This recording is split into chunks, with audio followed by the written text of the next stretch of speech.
सुंदरकांड 35वां सर्ग।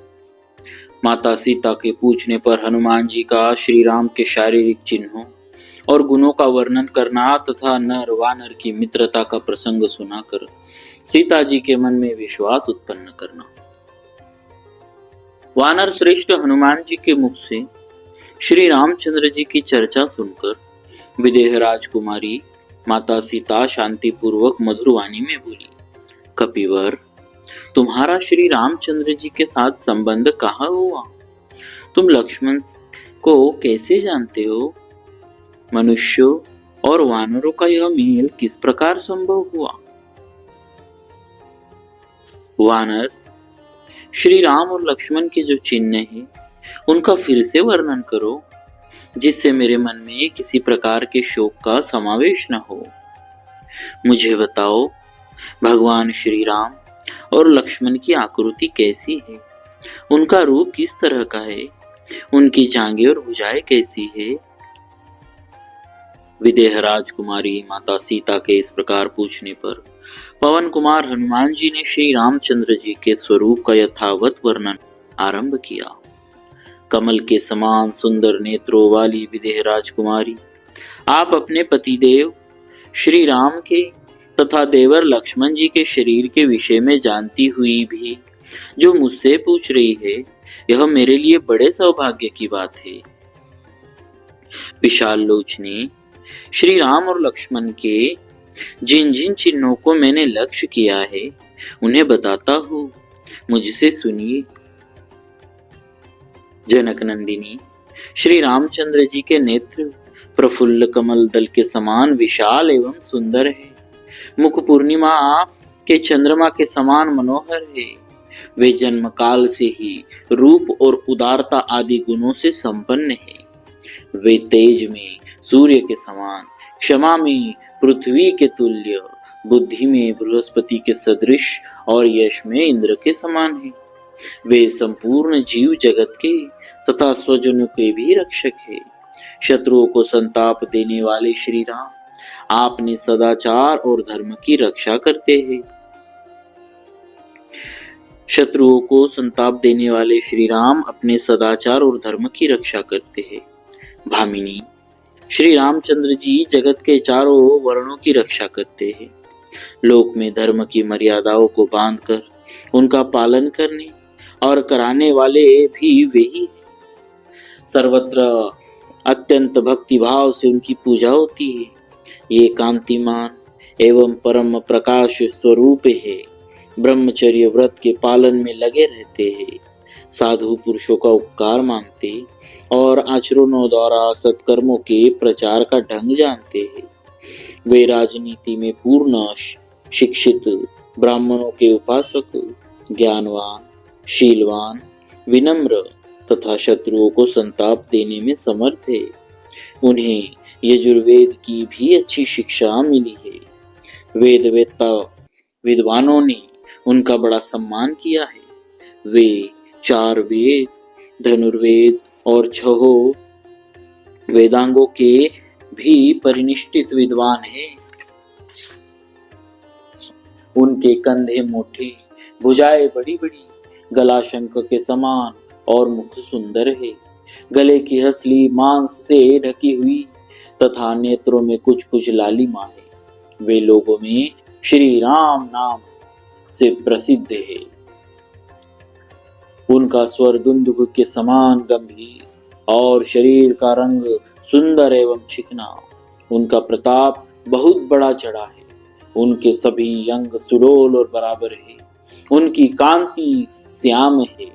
उनके 3 अंग वक्षस्थल, कलाई और मुट्ठी स्थिर सुदृढ़ है। भव है, भुजाएं और मेंढ ये 3 अंग लंबे है।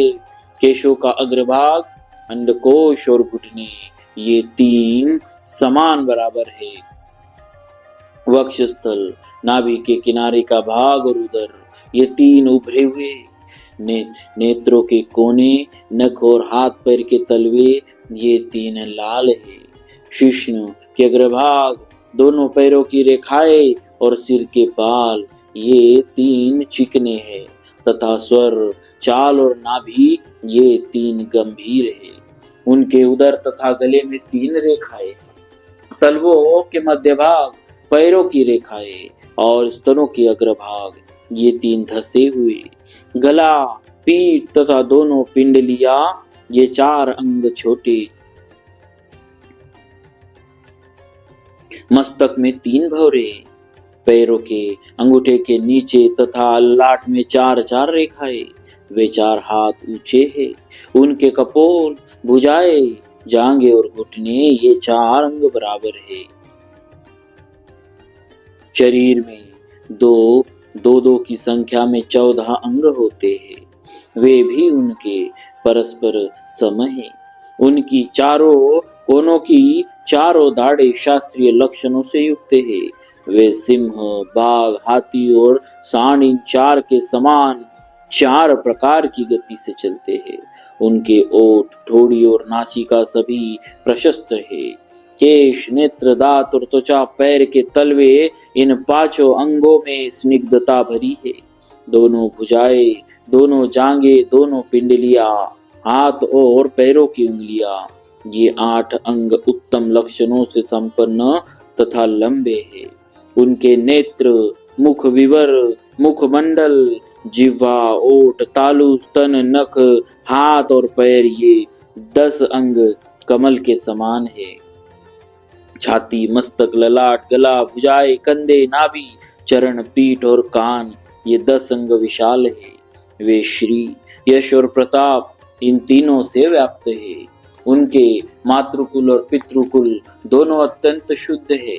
पार्श्व भाग, उदर, वक्षस्थल, नासिका, कंधे और ललाट ये 6 अंग ऊंचे है।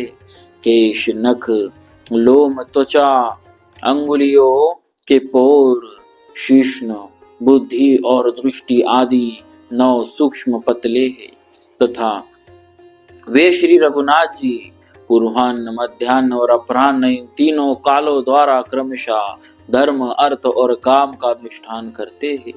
श्री रामचंद्र जी सत्य धर्म के अनुष्ठान में संलग्न, श्री संपन्न, न्याय संगत, धन का संग्रह और प्रजा पर अनुग्रह करने में तत्पर, देश और काल के विभाग को समझने वाले तथा सब लोगों से प्रिय वचन बोलने वाले हैं। उनके सौतेले भाई सुमित्रा कुमार लक्ष्मण भी बड़े तेजस्वी है। अनुराग, रूप और सद्गुणों की दृष्टि से भी वे श्री रामचंद्र जी के ही समान है। उन दोनों भाइयों में अंतर इतना ही है कि लक्ष्मण जी के शरीर की कांति सुवर्ण के समान गौर है और महायशस्वी प्रभु श्री रामचंद्र जी का विग्रह श्याम सुंदर है। वे दोनों नरश्रेष्ठ आपके दर्शन के लिए उत्कंठित हो सारी पृथ्वी पर आपकी ही खोज करते हुए हम लोगों से मिले थे। आपको ही ढूंढने के लिए पृथ्वी पर विचरते हुए उन दोनों भाइयों ने वानरराज सुग्रीव का साक्षात्कार किया, जो अपने बड़े भाई के द्वारा राज्य से उतार दिए गए। ऋष्य मुख पर्वत के मूल भाग में जो बहुत से वृक्षों द्वारा घिरा हुआ है, भाई के भय से पीड़ित हो बैठे हुए प्रियदर्शन सुग्रीव से वे दोनों भाई मिले। उन दिनों जिन्हें बड़े भाई ने राज्य से उतार दिया था, उन सत्य प्रतिज्ञ वानरराज सुग्रीव की सेवा में हम सब लोग रहा करते थे।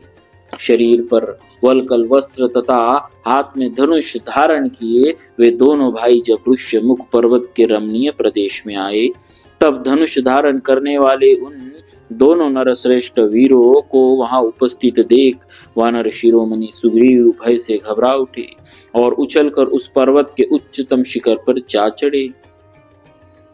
उस शिखर पर बैठने के पश्चात वानरराज सुग्रीव ने मुझे शीघ्रता पूर्वक उन दोनों बंधुओं के पास भेजा। सुग्रीव की आज्ञा से उन प्रभावशाली, रूपवान तथा शुभ लक्षण संपन्न दोनों पुरुष सिंह वीरों की सेवा में मैं हाथ जोड़कर उपस्थित हुआ। मुझसे यथार्थ बातें जानकर उन दोनों को बड़ी प्रसन्नता हुई। फिर मैं अपनी पीठ पर चढ़ाकर उन दोनों पुरुषोत्तम बंधुओं को उस स्थान पर ले गया जहां वानरराज सुग्रीव थे। वहां महात्मा सुग्रीव को मैंने इन दोनों बंधुओं का यथार्थ परिचय दिया। तत्पश्चात श्री राम और सुग्रीव ने परस्पर बातें की। इससे उन दोनों में बड़ा प्रेम हो गया। वहां उन दोनों यशस्वी वानरेश्वर और नरेश्वरों ने अपने ऊपर बीती हुई पहली की घटनाएं सुनाई तथा दोनों को आश्वासन दिया।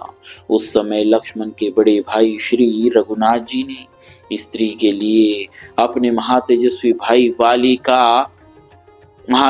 भाई वाली द्वारा घर से निकाले हुए सुग्रीव को सांत्वना दी। तत्पश्चात अनायास ही महान कर्म करने वाले भगवान श्री राम को आपके वियोग से जो शोक हो रहा था उसे लक्ष्मण ने वानरराज सुग्रीव को सुनाया। लक्ष्मण जी की कही हुई वह बात सुनकर वानरराज सुग्रीव उस समय ग्रस्त सूर्य के समान अत्यंत कांतिहीन हो गए। तदनंतर वानर युद्धपतियों ने आपके शरीर पर शोभा पाने वाले उन सब आभूषणों को ले आकर बड़ी प्रसन्नता के साथ श्री रामचंद्र जी को दिखाया, जिन्हें आपने उस समय पृथ्वी पर गिराया था, जबकि राक्षस आपको हर कर ले जा रहा था।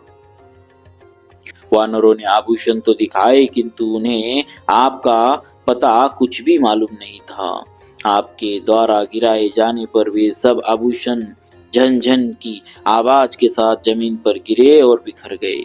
मैं ही उन सबको बटोर कर ले आया था।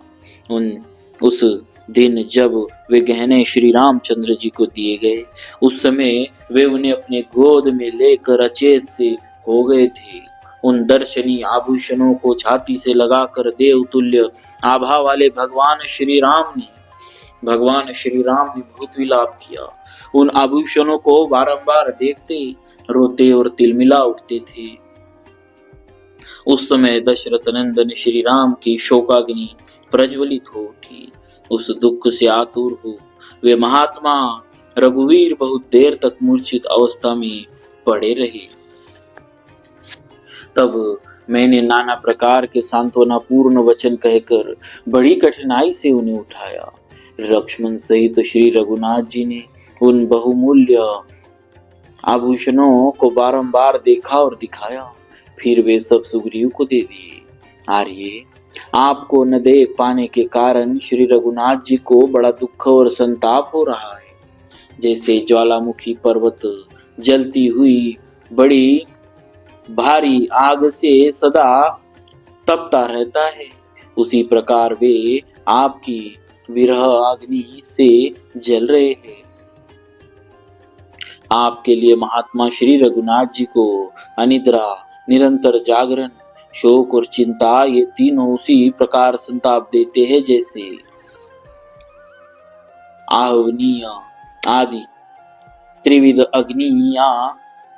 अग्निशाला को तपाती है। देवी, आपको न देख पाने का शोक श्री रघुनाथ जी को उसी प्रकार विचलित कर देता है जैसे भारी भूकंप से महान पर्वत भी हिल जाता है।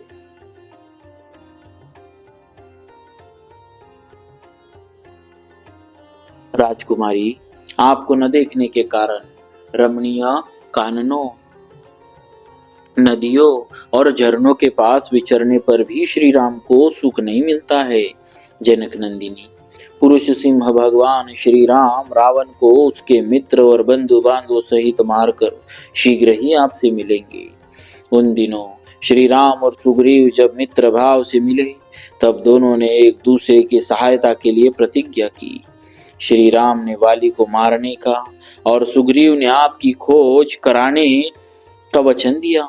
इसके बाद उन दोनों वीर राजकुमारों ने किष्किंधा में जाकर वानर राज वाली को युद्ध में मार गिराया।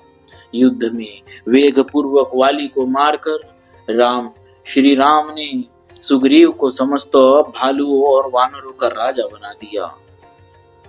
देवी, श्री राम और सुग्रीव में इस प्रकार मित्रता हुई। मैं उन दोनों का दूत बनकर यहाँ आया हूँ। आप मुझे हनुमान समझे।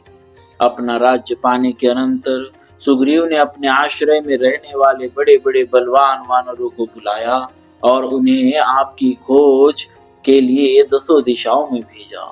वानरराज सुग्रीव की आज्ञा पाकर गिरिराज के समान विशालकाय महाबली वानर पृथ्वी पर सब और चल दिए। सुग्रीव की आज्ञा से भयभीत हो हम तथा अन्य वानर आपकी खोज करते हुए समस्त भूमंडल में विचर रहे। वाली के शोभाशाली पुत्र महाबली कपिश्रेष्ठ अंगद वानरों की 1/3 सेना साथ लेकर आपकी खोज में निकले थे। उन्हीं के दल में मैं भी था। पर्वत श्रेष्ठ विंध्य में आकर खो जाने के कारण हमने वहां बड़ा कष्ट उठाया और वही हमारे बहुत दिन बीत गए। अब हमें कार्य सिद्धि की कोई आशा नहीं रही गई थी और निश्चित अवधि से भी अधिक समय बिता देने के कारण वानरराज सुग्रीव का भी भय था।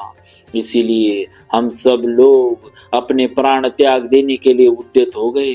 पर्वत के दुर्गम स्थानों में, नदियों के तटों पर और झरनों के आसपास की सारी भूमि छान डाली, तो भी जब हमें देवी सीता यानी आपके स्थान का पता न चला, तब हम प्राण त्याग देने को तैयार हो गए। मरणांत उपवास का निश्चय करके हम सब के सब उस पर्वत के शिखर पर बैठ गए। उस समय समस्त वानर शिरोमणियों के प्राण त्याग देने के लिए बैठे देख कुमार अंगद अत्यंत शोक के समुद्र में डूब गए और विलाप करने लगे। विदेह नंदिनी, आपका पता न लगने, वाली के मारे जाने, हम लोगों के मरणांत उपवास करने तथा जटायु के मरने की बात पर विचार करके कुमार अंगद को बड़ा दुख हुआ। स्वामी की आज्ञा पालन से निराश होकर हम मरना ही चाहते थे कि दैववश हमारा कार्य सिद्ध करने के लिए गिरिधराज जटायु के बड़े भाई संपाति, जो स्वयं भी गिद्धों के राजा और महान बलवान पक्षी है, वहां पहुंचे। हमारे मुंह से अपने भाई के वध की चर्चा सुनकर वे कुपित हो उठे और बोले, वानर शिरोमणियों, बताओ मेरे छोटे भाई जटायु का वध किसने किया है? वह कहाँ मारा गया है? यह सब वृत्तांत में तुम लोगों से सुनना चाहता हूँ। तब अंगद ने जनस्थान में आपकी रक्षा के उद्देश्य से जूझते समय जटायु का उस भयानक रूपधारी राक्षस के द्वारा जो महान वध किया गया था, वह सब प्रसंग जो का त्यों कहे सुनाया। जटायु के वध का वृत्तांत सुनकर अरुण पुत्र संपाति को बड़ा दुख हुआ। वरारोहे, उन्होंने ही हमें बताया कि आप रावण के घर में निवास कर रही है। संपाति का यह वचन वानरों के लिए बड़ा हर्षवर्धक था। उसे सुनकर उन्हीं के भेजने से अंगद आदि हम सभी वानर आपके दर्शन की आशा से उत्साहित हो विंध्य पर्वत से उठकर समुद्र के उत्तम तट पर आए। इस प्रकार अंगद आदि सभी हष्टपुष्ट वानर समुद्र के किनारे आ पहुंचे। आपके दर्शन के लिए उत्सुक होने पर भी सामने अपार समुद्र को देखकर सब वानर फिर भयानक चिंता में पड़ गए। समुद्र को देखकर वानर सेना कष्ट में पड़ गई। यह जानकर मैं उन सब के तीव्र भय को दूर करता हुआ 100 योजन समुद्र को लांग कर यहाँ आ गया। राक्षसों से भरी हुई लंका में मैंने रात में ही प्रवेश किया। यहाँ आकर रावण को देखा और शोक से पीड़ित हुई आपका भी दर्शन किया। सती शिरोमणि, यह सारा वृत्तांत मैंने ठीक ठीक आपके सामने रखा है।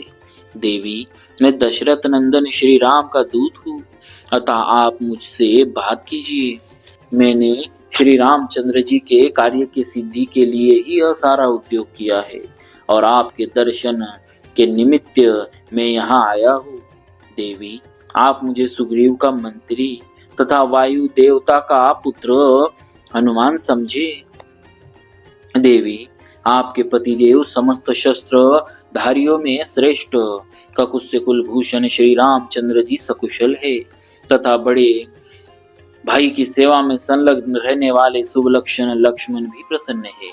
वे आपके उन पराक्रमी पतिदेव के हित साधन में ही तत्पर रहते हैं। मैं सुग्रीव की आज्ञा से अकेला ही आया हूँ। इच्छानुसार रूप धारण करने की शक्ति रखता हूँ। आपका पता लगाने की इच्छा से मैंने बिना किसी सहायक के अकेले ही घूम फिर कर इस दक्षिण दिशा का अनुसंधान किया है। आपके विनाश की संभावना से जो निरंतर शोक में डूबे रहते हैं, उन वानर सैनिकों को यह बताकर कि आप मिल गई, मैं उनका संताप दूर करूंगा। यह मेरे लिए बड़े हर्ष की बात होगी। देवी माता, मेरा समुद्र को लांग कर यहाँ तक आना व्यर्थ नहीं हुआ। सबसे पहले आपके दर्शन का यह यश मुझे ही मिला। यह मेरे लिए सौभाग्य की बात है। महापराक्रमी श्री रामचंद्र जी राक्षस राज रावण को उनके पुत्र और बंधु बांधव सहित मारकर शीघ्र ही आपसे आ मिलेंगे। विदेहनंदिनी पर्वतों में माल्यवान नाम से प्रसिद्ध एक उत्तम पर्वत है। वहां केसरी नामक वानर निवास करते थे। एक दिन वे वहां से गोकर्ण पर्वत पर गए। महाकवि केसरी मेरे पिता है। उन्होंने समुद्र के तट पर विद्यमान पवित्र गोकर्ण तीर्थ में देवर्षियों की आज्ञा से शंभ साधन नामक दैत्य का संहार किया था। मिथिलेश कुमारी माता, उन्हीं कपिराज केसरी की स्त्री के गर्भ से वायु देवता के द्वारा मेरा जन्म हुआ है। मैं लोक में अपने ही कर्म द्वारा हनुमान नाम से विख्यात हूँ। विदेहनंदिनी, आपको विश्वास दिलाने के लिए मैंने आपके स्वामी के गुणों का वर्णन किया है। देवी, श्री रघुनाथ जी शीघ्र ही आपको यहाँ से ले चलेंगे, यह निश्चित बात है। इस समय युक्ति युक्त एवं विश्वसनीय कारणों तथा पहचान के रूप में बताए गए श्री राम और लक्ष्मण के शारीरिक चिन्हों द्वारा हनुमान जी ने शोक से दुर्बल हुई सीता को अपना विश्वास दिलाया। तब उन्होंने हनुमान जी को श्री राम का दूत समझा। उस समय जनक नंदिनी माता सीता को अनुपम हर्ष प्राप्त हुआ। उस महान हर्ष के कारण वे कुटिल बरौनियों वाले दोनों नेत्रों से आनंद के आंसू बहाने लगी। उस अवसर पर विशाल लोचना माता सीता का मनोहर मुख, जो लाल सफेद और बड़े बड़े नेत्र से युक्त था, राहु के ग्रहण से मुक्त हुए चंद्रमा के समान शोभा पा रहा था। अब वे हनुमान को वास्तविक वानर मानने लगी। इसके विपरीत मायामय रूपधारी राक्षस नहीं। तदनंतर हनुमान जी ने प्रिय दर्शना सीता से फिर कहा, माता, इस प्रकार आपने जो कुछ पूछा था वह सब मैंने बता दिया। अब आप धैर्य धारण करें। बताइए, मैं आपकी कैसी और क्या सेवा करूं? इस समय आपकी रुचि क्या है? आज्ञा हो तो अब मैं लौट जाऊं। महर्षियों की प्रेरणा से कपिवर केसरी द्वारा युद्ध में शंभ साधन नामक असुर के मारे जाने पर मैंने पवन देवता के द्वारा जन्म ग्रहण किया। अतः मैथिली, मैं उन वायु देवता के समान ही प्रभावशाली वानर हूँ। इस प्रकार श्री वाल्मीकि निर्मित आर्ष रामायण आदि काव्य के सुंदर कांड में 35वां सर्ग पूरा हुआ। बोलिए श्री सीताराम जी महाराज की जय।